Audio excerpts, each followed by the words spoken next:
नमस्कार.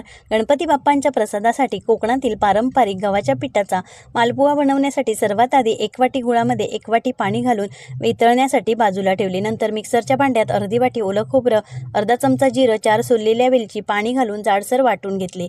एका पातेल्यात 1 वाटी गव्हाचे पीठ, अर्धी वाटी बेसन, 2 मोठे चमचे रवा, पाव चमचा हळद, थोडेसे मीठ, तयार करून घेतलेले वाटण घालून सर्व पिठात मिक्स करून घेतले. गूळ वितळल्यावर गुळाचे पाणी गाळणीने गाळून घेतले. गाळलेले गुळाचे पाणी थोडे थोडे करून पिठात घालून ढवळून व्यवस्थित मिक्स करून घेतले. रवा घातला म्हणून 10 मिनिटे पीठ मुरण्यासाठी बाजूला ठेवले.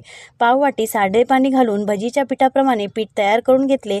नंतर भिडाच्या तव्यात कडकडीत तेल गरम झाल्यावर गॅस कमी करून मालपुआ चमच्याने घालून पसरवून घेतला. 2 मिनिटे झाल्यावर आधी कडा सोडवून अलगद परतवून दोन्ही बाजूने खरपूस असा मालपुआ भाजून घेतला. तुम्ही जास्त तेल घालून पुरीसारखा देखील तळून घेऊ शकता. खमंग, मऊ, लुसलुशीत गव्हाच्या पिठाचा मालपुआ